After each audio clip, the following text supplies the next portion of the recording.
GMM ನ್ಯೂಸ್ಗೆ ಸ್ವಾಗತ. ಕರ್ನಾಟಕ ಕಟ್ಟಡ ಮತ್ತು ಇತರೆ ನಿರ್ಮಾಣ ಕಾರ್ಮಿಕರ ಕಲ್ಯಾಣ ಮಂಡಳಿ ವತಿಯಿಂದ ನೋಂದಾಯಿತ ಕಟ್ಟಡ ಕಾರ್ಮಿಕರು ಮತ್ತು ಇತರೆ ಕಾರ್ಮಿಕರ ಮಕ್ಕಳು ಪ್ರಥಮ ಪಿಯುಸಿ ಮತ್ತು ದ್ವಿತೀಯ ಪಿಯುಸಿಯಲ್ಲಿ ವ್ಯಾಸಂಗ ಮಾಡುತ್ತಿರುವ ವಿದ್ಯಾರ್ಥಿಗಳಿಗೆ ಉಚಿತ ಲ್ಯಾಪ್ಟಾಪ್ ವಿತರಣೆ ಕಾರ್ಯಕ್ರಮವನ್ನು ಶಾಸಕ ಬಿಎನ್ ರವಿಕುಮಾರ್ ರವರ ಅಧ್ಯಕ್ಷತೆಯಲ್ಲಿ ಶಿಡ್ಲಘಟ್ಟ ತಾಲೂಕು ಪಂಚಾಯಿತಿ ಸಭಾಂಗಣದಲ್ಲಿ ಗಿಡಕ್ಕೆ ನೀರಾಕುವುದರ ಮೂಲಕ ಉದ್ಘಾಟಿಸಿದರು. ನಮ್ಮ ಜಿಲ್ಲೆ ಕಟ್ಟಡ ಕಾರ್ಮಿಕರ ಅಧಿಕಾರಿಗಳು ಮತ್ತು ತಾಲೂಕಿನ ಕಟ್ಟಡ ಕಾರ್ಮಿಕರ ಅಧಿಕಾರಿಗಳು ಒಂದು ಸಮ್ಮುಖದಲ್ಲಿ ನಮ್ಮ ತಾಲೂಕು ಪಂಚಾಯಿತಿ ಯುವ ಸಭಾಂಗಣದಲ್ಲಿ ಫಸ್ಟ್ PUC ಮತ್ತು ಸೆಕೆಂಡ್ PUC ಓದ್ತಕ್ಕಂಥ ಮಕ್ಕಳಿಗೆ ಈ ದಿನ ಸುಮಾರು 30 ಜನಕ್ಕೆ ಇವತ್ತು ಲ್ಯಾಪ್ಟಾಪ್ ವಿತರಣೆ ಕಾರ್ಯಕ್ರಮವನ್ನು ಹಮ್ಮಿಕೊಂಡಿದ್ದೀರಿ. ಏನಿವತ್ತು ಸರ್ಕಾರದಿಂದ ಇವತ್ತು ಬಡ ಕುಟುಂಬಗಳಲ್ಲಿ ಜೀವನ ಮಾಡ್ತಾ ಇರ್ತಕ್ಕಂಥ ವಿದ್ಯಾರ್ಥಿಗಳಿಗೆ ಉನ್ನತ ಶಿಕ್ಷಣ ಪಡಿತಕ್ಕಂಥ ವಿದ್ಯಾರ್ಥಿಗಳಿಗೆ ಅನುಕೂಲ ಆಗಲಿ ಅನ್ನೋ ನಿಟ್ಟಿನಲ್ಲಿ ಈ ಒಂದು ಯೋಜನೆಯನ್ನು ಕೊಡ್ತಾ ಇದ್ದಾರೆ. ಈ ಒಂದು ಯೋಜನೆಯನ್ನು ಎಲ್ಲ ವಿದ್ಯಾರ್ಥಿಗಳು ಸದುಪಯೋಗವನ್ನು ಪಡಿಸ್ಕೊಳ್ಬೇಕಂತ ಎಲ್ಲರಿಗೂ ಮನವಿಯನ್ನು ಮಾಡ್ತಾರೆ. ಇವತ್ತು ಶಿಡ್ಲಘಟ್ಟ ವಿಧಾನಸಭಾ ಕ್ಷೇತ್ರದಲ್ಲಿ ಒಬ್ಬ ಸಾಮಾನ್ಯ ವ್ಯಕ್ತಿಯನ್ನು ಈ ಕ್ಷೇತ್ರದ ಸ್ವಾಭಿಮಾನ ಮತದಾರರನ್ನು ಆಯ್ಕೆ ಮಾಡಿದ್ದಾರೆ. ನನ್ನ ಒಂದು ಅಧಿಕಾರ ಅವಧಿಯಲ್ಲಿ ಇವತ್ತು ಮೊದಲನೇದಾಗಿ ವಿದ್ಯಾಭ್ಯಾಸ ಮತ್ತು ಆರೋಗ್ಯದ ಚಿಕಿತ್ಸೆ ಮತ್ತು ಅಭಿವೃದ್ಧಿ ಬಗ್ಗೆ ಹೆಚ್ಚಿನ ಜವಾಬ್ದಾರಿಯನ್ನು ವಹಿಸ್ಕೊಂಡು ಕೆಲಸ ಮಾಡ್ತಾಯಿದ್ದೀರಿ.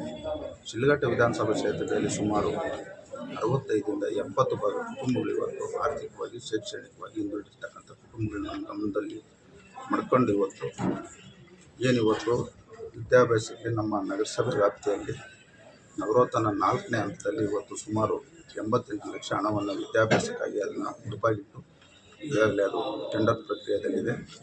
ಮುಂದೆ ಏಪ್ರಿಲ್ ತಿಂಗಳಿನಲ್ಲಿ ಸುಮಾರು ಒಂದು 250 ಜನಕ್ಕೆ ವಿದ್ಯಾಭ್ಯಾಸಕ್ಕೆ ಒಂದು ಉನ್ನತ ವಿದ್ಯಾಭ್ಯಾಸ ಮಾಡ್ತಕ್ಕಂಥ ಮಕ್ಕಳು ಸಹ ಮುಂದೆ ಅನುಕೂಲ ಆಗಬೇಕಂತ ಈ ಸಂದರ್ಭದಲ್ಲಿ ಹೇಳ್ತಾನೆ. ಈ ಒಂದು ಕ್ಷೇತ್ರದ ಎಲ್ಲರ ಒಂದು ಆಶೀರ್ವಾದ ಮುಂದೆ ಇರಬೇಕು, ಈ ಕ್ಷೇತ್ರಕ್ಕೆ ಒಳ್ಳೆಯದಾಗಬೇಕು ಅಂತ ಹೇಳಕ್ಕೆ ಬಯಸ್ತೇನೆ. ಸರ್, ಶಿಡ್ಲಘಟ್ಟ ವಿಧಾನಸಭೆಯಲ್ಲಿ ಕರ್ನಾಟಕ ರಾಜ್ಯ ಸರ್ಕಾರ ವತಿಯಿಂದ ಕಟ್ಟಡ ಕಾರ್ಮಿಕರಿಗೆ ಮಕ್ಕಳಿಗೆ ಒಂದು ಉನ್ನತ ಶಿಕ್ಷಣ ಪಡೆತಕ್ಕಂಥ ಮಕ್ಕಳಿಗೆ ಫಸ್ಟ್ PUC ಮತ್ತು ಸೆಕೆಂಡ್ PUC ವಿದ್ಯಾರ್ಥಿನಿಗೆ ಇವತ್ತು ಫಸ್ಟ್ PUC ವಿದ್ಯಾರ್ಥಿನಿಗೆ ಸುಮಾರು 14 ಜನವನ್ನು ಆಯ್ಕೆ ಮಾಡಿದ್ದಾರೆ. ಸೆಕೆಂಡ್ PUC ವಿದ್ಯಾರ್ಥಿಗಳನ್ನ 16 ಜನ ಆಯ್ಕೆ ಮಾಡಿದ್ದಾರೆ.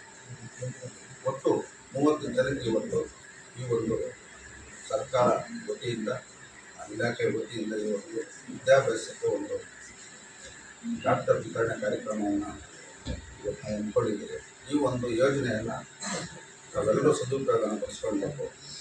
ಮುಖ್ಯವಾಗಿ ಈ ಯೋಜನೆಯ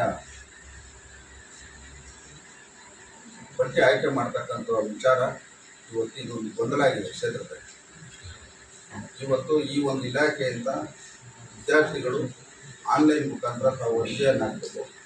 ಆ ಅರ್ಜಿ ಹಾಕಿದಂಥ ಸಂದರ್ಭದಲ್ಲಿ ಈ ಒಂದು ಇಲಾಖೆಯ ಅಧಿಕಾರಿಗಳು ಪ್ರತಿ ಮನೆಗೂ ಹೋಗಿ ಅವ್ರು ನಿಜವಾಗಲೂ ಕಟ್ಟಡ ಕಾರ್ಮಿಕರ ಅಲ್ಲ ಅನ್ನೋ ಒಂದು ವರದಿಯನ್ನು ಅವರು ಜಿಲ್ಲಾಧಿಕಾರಿ ಗಮನಕ್ಕೆ ತಂದ ಮೇಲೆ ಜಿಲ್ಲಾಧಿಕಾರಿಗಳು ಆಯ್ಕೆ ಮಾಡ್ತಕ್ಕಂಥ ಒಂದು ಯೋಜನೆ.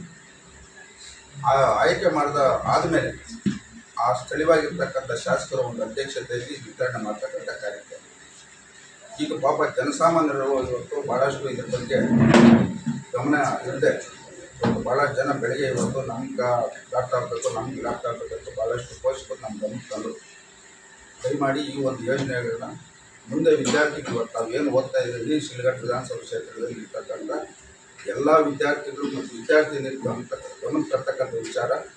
ನೀವು ಸಮಯ ಬಂದಾಗ ಅದು ಆನ್ಲೈನ್ ಮುಖಾಂತರ ಅರ್ಜಿಯನ್ನು ಸಲ್ಲಿಸಿದಾಗ ಎಲ್ಲರಿಗೂ ಇದೊಂದು ಅನುಕೂಲ ಆಗ್ತದೆ. ನಿಮಗೂ ವಿದ್ಯಾಭ್ಯಾಸ ಮಾಡೋಕ್ಕೆ ಒಳ್ಳೆಯದಾಗ್ತದೆ, ಅನುಕೂಲ ಆಗ್ತದೆ ಅಂತ ಹೇಳ್ತಾ ಇವತ್ತು ನಮ್ಮ ಶಿಡ್ಲಘಟ್ಟ ನಗರಸಭೆ ಏನು ನಗರೋತ್ಥಾನ 4ರಲ್ಲಿ ಮೊನ್ನೆ ನಾವು ಟೆಂಡರ್ ಪ್ರೋಸೆಸ್ ಕಳಿಸೋಂಥ ಸಂದರ್ಭದಲ್ಲಿ ವಿದ್ಯಾಭ್ಯಾಸಕ್ಕೆ ಹೆಚ್ಚಿನ ಒತ್ತನ್ನು ಮಾಹಿತಿಯಲ್ಲೇ ಇದ್ದಾರೆ, ಹೆಚ್ಚಿನ ಒತ್ತನ್ನು ಕೊಟ್ಟಿದ್ದೀವಿ. ಸುಮಾರು ಒಂದು 85 ಲಕ್ಷ ವಿದ್ಯಾಭ್ಯಾಸಕ್ಕಾಗಿ ನಾವು ಅದನ್ನು ಒಂದು ಮುಡುಪಾಗಿಟ್ಟು ಇವತ್ತು ಟೆಂಡರ್ ಕಳಿಸಿದ್ದೇವೆ. ಸುಮಾರು ನಾಳೆ ಏಪ್ರಿಲ್ ತಿಂಗಳಿನಲ್ಲಿ ಒಂದು 150 ಜನಕ್ಕೆ ನಗರಸಭೆ ವ್ಯಾಪ್ತಿಯಲ್ಲಿ ಕೊಡುವಂಥ ಒಂದು ಅವಕಾಶ ಬರ್ತದೆ. ಆ ಮಕ್ಕಳಿಗೂ ಒಳ್ಳೆಯದಾಗ್ತದೆ. ಈ ಒಂದು ಕಾರ್ಯಕ್ರಮದಲ್ಲಿ ತಾವೆಲ್ಲರೂ ಬಂದು ಭಾಗವಹಿಸಿ ಕಾರ್ಯಕ್ರಮವನ್ನು ಯಶಸ್ವಿಗೊಳಿಸಲು ತಾವೆಲ್ಲರೂ ಸಹಕಾರ ಕೊಟ್ಟಂತ ಎಲ್ಲರೂ ಹೊಂದಿಸ್ತಾ ನಾನು ಮಾತು ಎಲ್ಲಿದೆ ಅಂತ ಯಾರಿಗೂ ಗೊತ್ತಾಗ್ತಾನೆ ಇರಲಿಲ್ಲ. ಯಾಕೆಂದ್ರೆ ನಾವು ರೆಗ್ಯುಲೇಟರಿ ಡಿಪಾರ್ಟ್ಮೆಂಟ್ ಮಾತ್ರ ಆಗಿತ್ತು. ಎಲ್ಲರೂ ಫ್ಯಾಕ್ಟ್ರೀಸು ಅಲ್ಲಿ ಇದ್ರೆ BSNL ESIPF ಕೊಡ್ತಾ ಇದ್ದಾರಾ ಮತ್ತೆ ಸ್ಯಾಲ್ರಿ ಕೊಡ್ತಾ ಇದ್ದಾರಾ, ಅವ್ರಿಗೆ ಹಾಲಿಡೇ ಕೊಡ್ತಾ ಇದ್ದಾರಾ ಅನ್ನೋದ್ರ ಬಗ್ಗೆ ಮಾತ್ರ ನಾವು ರೆಗ್ಯುಲೇಷನ್ ಮಾಡ್ತಾ ಇದ್ವಿ. 2006 ನಂತರ ಕಟ್ಟಡ ಕಾರ್ಮಿಕ ಮಂಡಳಿ ಸ್ಟಾರ್ಟ್ ಆದ ನಂತರ ನಾವು ಈ ಮಂಡಳಿಯಿಂದ ಅನೇಕ ಸೌಲಭ್ಯಗಳನ್ನ ನೋಂದಾಯಿತ ಕಟ್ಟಡ ಕಾರ್ಮಿಕರಿಗೆ ಅನೇಕ ಸೌಲಭ್ಯಗಳನ್ನ ಕೊಡ್ತಾ ಇದ್ದೀವಿ.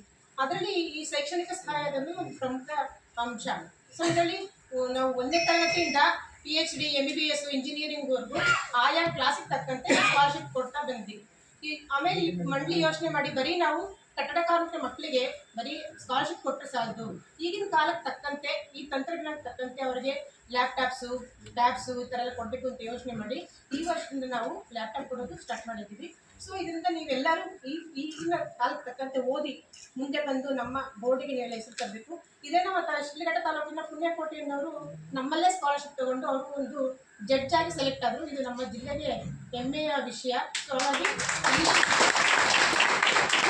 ಇಲ್ಲಿ ಯಾರ್ಯಾರು ಲ್ಯಾಪ್ಟಾಪ್ ತಗೋದಿರಾ ಅದನ್ನ ಹೇಗೆ ಫಸ್ಟ್ ಯೂಸ್ ಮಾಡಬೇಕು, ನಿಮ್ಮಲ್ಲಿ ಮನೆಯಲ್ಲಿ ಪ್ಲಗ್ಸು ಎಲ್ಲ ಕರೆಕ್ಟಾಗಿದೆಯಾ ಅದರಲ್ಲಿ ನೋಡಿಕೊಂಡು ಯೂಸ್ ಮಾಡಿ ನಿಮ್ಮ ಅಂದರೆ ಮುಂದಿನ ನಿಮ್ಮ ಶೈಕ್ಷಣಿಕಕ್ಕೆ ಉಪಯೋಗ ಮಾಡ್ಕೊಳ್ಳಿ ಅಂತ ಹೇಳ್ತಾ ಇದ್ರಲ್ಲಿ ಫಸ್ಟ್ PUC ಮತ್ತು ಸೆಕೆಂಡ್ PUC ಎಲ್ಲ ಪಠ್ಯ ಪುಸ್ತಕ ಇದೆ, ನೀವು ಅದರಲ್ಲೇ ಓದ್ಕೋಬೋದು. ಹಾಗಾಗಿ ನೀವೆಲ್ಲ ಇದನ್ನ ಒಳ್ಳೆತನದಲ್ಲಿ ಯುಟಿಲೈಸ್ ಮಾಡಿಕೊಂಡು ನಮ್ಮ ಇಲಾಖೆಗೆ ಒಳ್ಳೆ ಹೆಸರು ತಂದರೆ ನಮಗೂ ಒಂದು ಖುಷಿ ಆಗುತ್ತೆ ಅಂತ ಹೇಳ್ತಾ ಒಂದು ಅವಕಾಶ ಕೊಟ್ಟಾಗ ಎಲ್ಲರಿಗೂ ನಿಜವಾಗ್ಲೂ ಕಾರ್ಮಿಕ ಕೆಲಸ ಮಾಡ್ತಾ ಇದ್ದಾರಿಲ್ಲ ಅಂತ ಒಂದು ವರದಿಯನ್ನು ಜಿಲ್ಲಾಧಿಕಾರಿಗೆ ಕೊಡ್ತಾರೆ. ಜಿಲ್ಲಾಧಿಕಾರಿಗೆ ಕೊಟ್ಟ ಮೇಲೆ ಇದು ಆಯ್ಕೆ ಆಗುತ್ತೆ ಅಲ್ಲ ಮೇಡಮ್? ಸರ್ ಎಲ್ಲ ಬೋರ್ಡಿನ SOP ಪ್ರಕಾರನೇ ಮಾಡಿರೋದು. ಬೋರ್ಡಿಂದ ಈವನ್ ಇನ್ಕ್ಲೂಡಿಂಗು ಡೇಟ್ ಆಫ್ ಯಾವತ್ತು ಪೇಪರ್ ನೋಟಿಫಿಕೇಶನ್ ಕೊಡಬೇಕು ಮತ್ತು ಎಷ್ಟು ದಿವಸ ಕಾಲಾವಕಾಶ ಕೊಡಬೇಕು ಅನ್ನೋದ್ರಿಂದ ಬೋರ್ಡಿಂದಲೇ ಎಲ್ಲ SOP ಬಂದು ಆ ಮುಖಾಂತರ ನಾವು ಮಾಡಿದ್ದೀವಿ.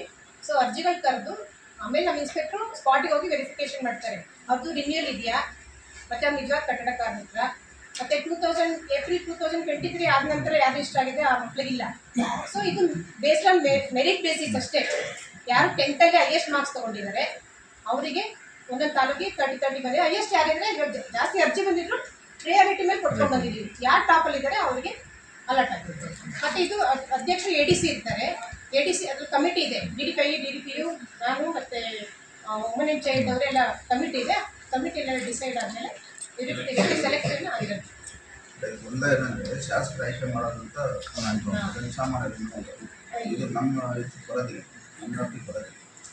ಹಾಗಾಗಿ ಇದೊಂದು ವರದಿ ಮಾಡಿರ್ತಾರೆ. ಇವರು ಸ್ಟಾಫ್ ಕಡಿಮೆ ಇದೆಯಲ್ಲ, ಮತ್ತು 2 ತಾಲೂಕು 3 ತಾಲೂಕು ಇನ್ಚಾರ್ಜ್ ಹಾಕಿರ್ತಾರೆ. ಹೋದಾಗ ಆಫೀಸ್ ಬಾಕ್ಲು ಹಾಕಿರ್ತದೆ, ಜನ 4 ಜನ ಹೋದಾಗ ಬಾಕ್ಲು ಹಾಕಿದ್ರೆ ಇವ್ರು ಬರೋದಿಲ್ಲ ಅಂತಕ್ಕಂಥದ್ದು ಬ್ಯಾಡ್ ಒಪಿನಿಯನ್ ಇದೆ. ಇವ್ರ ಸಮಸ್ಯೆಗಳು ಹಂಗೆ ಐತೆ.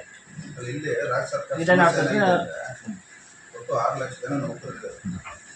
ಈಗ ಕರ್ತವ್ಯ ನಿರ್ವಹಿಸ್ತಾ ಇರೋದು 3,50,000, 2,50,50,000 ನೌಕರರು ಇವತ್ತು ಸ್ಪರ್ಧೆ ಇದೆ.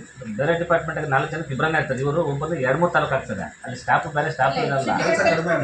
ಶಿಡ್ಲಘಟ್ಟದಲ್ಲಿ ಇನ್ಸ್ಪೆಕ್ಟರ್ ಇದ್ದಾರೆ, ಅವ್ರು ಬೇರೆ ಚಾರ್ಜಲ್ಲಿ ಇಲ್ಲ.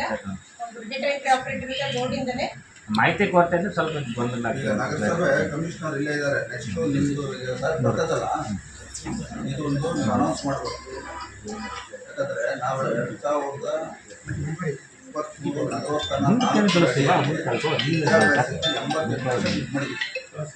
ಅದು ನಿಜವಾದ ಫಲಾನುಭವಿಸಿದಂಥ ಕೆಲಸ.